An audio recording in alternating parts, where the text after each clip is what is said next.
No. You let me finish, sir. Now, I was wrong. We stand here today in this hall, a sacred space, the cradle of liberty. Looking upon us are our founding fathers, individuals who said that taxation without representation is still tyranny. I would argue that is still a fact today for the millions of women, hardworking, smart, educated, very willing, and much more capable than someone like myself, in this American democracy, having a say.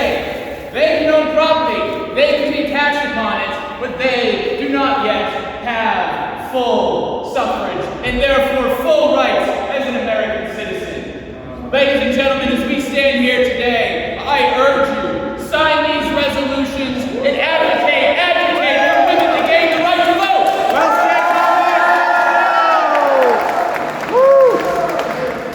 Thank you, we appreciate your kind words. In representing the opposing side from the anti-suffragists, you have the floor.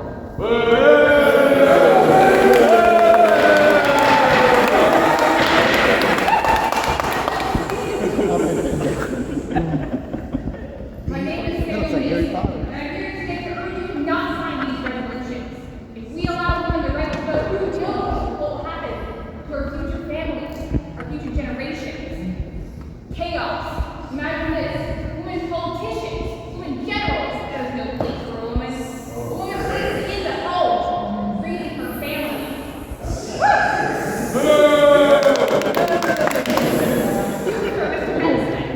If your wife is out and about the politics, Do not talk about women!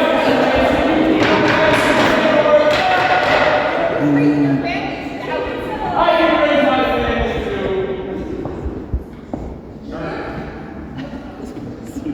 This issue was discussed and decided by our founding members, by none other than John Adams. Abigail Adams, remember the ladies, he did not, so we shall not either. So I urge you, do not support these resolutions. We must keep women in their place in the home. Thank you.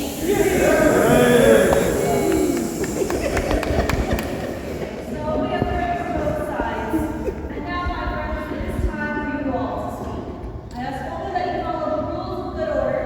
When you wish to speak, please raise your hand, wait to be recognized by myself, then stand up and speak your piece. Remember, you are not speaking to me. As the moderator, I do not vote. Speak to your fellow citizens clearly and in a loud voice of all like you. Now, who would like to start? Let us speak! My name is Marietta Eastman. I'm an educator. The movement for universal suffrage is notably a democratic movement and therefore is aligned with the spirit of the founders of our government.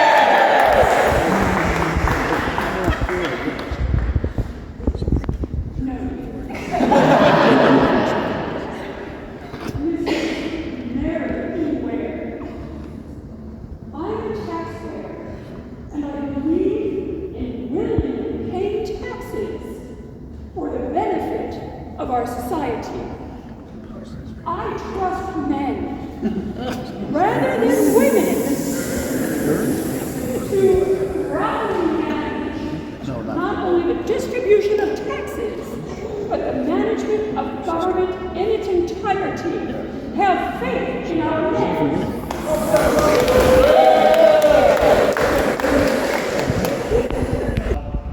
The customs of society and its laws do not change unless necessity demands it.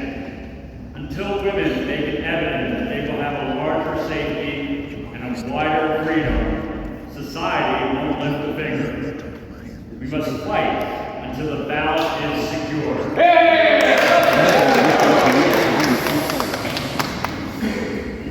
And as a boarding house operator, I believe that this movement is throwing women into a sphere for which she is unfit.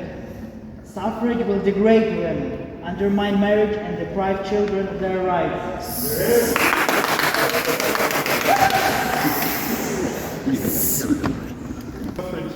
For every individual that is a woman who is a citizen of the United States is a right and not a privilege.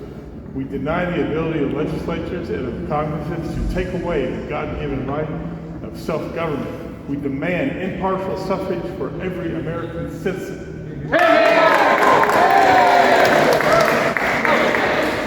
I'm Thomas Elliott. I'll let you know when you listen. Outside of the home, women should mind their business inside of the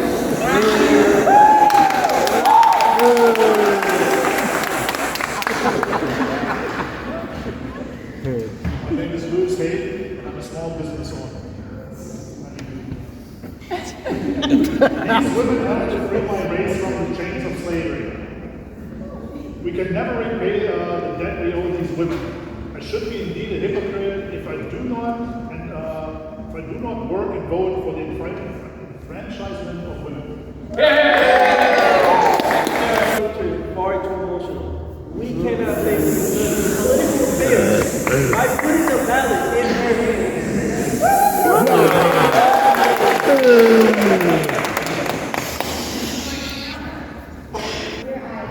The influence of women in the home is far more effective in controlling politics than her action at the ballot.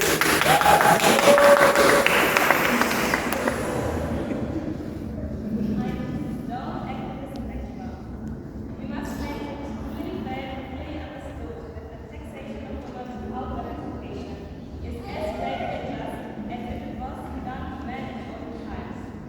This day is being devoted to be held in favor of the members of our children forever.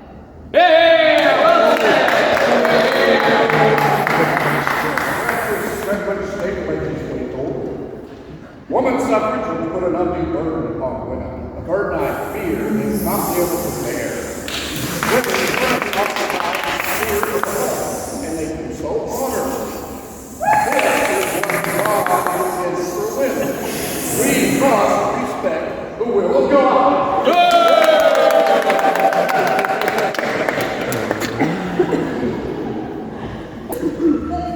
My name is George G. Crocker, that is Cal.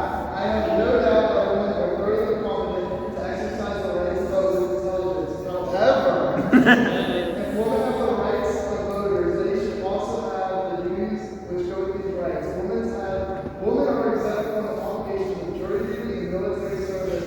Are they really given these rights and privileges for suffrage?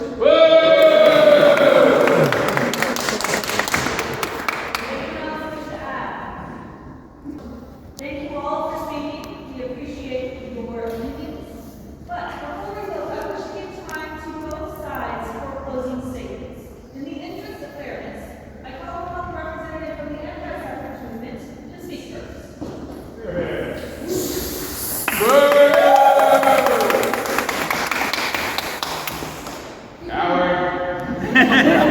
There many reasonable things said today.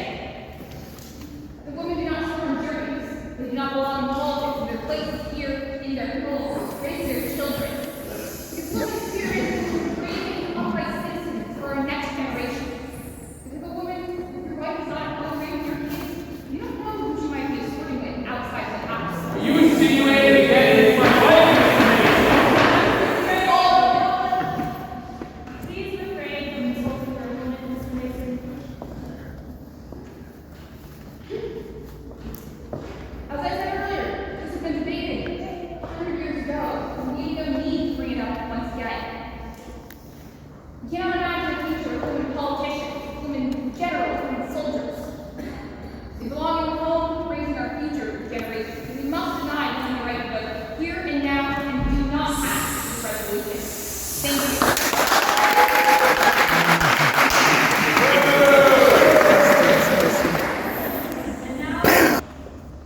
I've heard a lot of very powerful statements said in this hall today. I've also heard some statements not so powerful, cowardly, hiding behind the illusion of taking care of the home. We talk of war, we talk of soldiers. How many wars have we been in since this nation was founded? All led by men. Now, I stand before you once again, humbly, a reformer within the cradle of liberty, a place where we have seen so much change since the American Revolution, a continuation. We We are having our own moment. Another revolution, a social revolution. It is time to incorporate all of the citizens of this great nation. I urge you, endorse these resolutions. I yield the floor.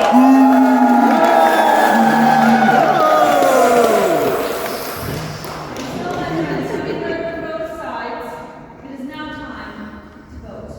Shall we commit ourselves to agitation across the state and nation, seizing only when women have won full equality with men in citizenship? Shall we demand the immediate defeat of Senator Quinn Russell's bill?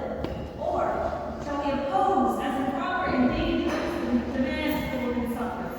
Shall we counsel women to be content with their current place in the home and family? First, I shall call upon those in favor of continuing agitation, and to so signify by saying, let us practice. Aye! Next, I will call upon those in favor of ceasing agitation and accepting the current status of women to signify by saying nay. Nay. Alright, so all those in favor of endorsing these resolutions, please so signify by saying aye. All those opposed to these resolutions, please so signify by saying nay. No!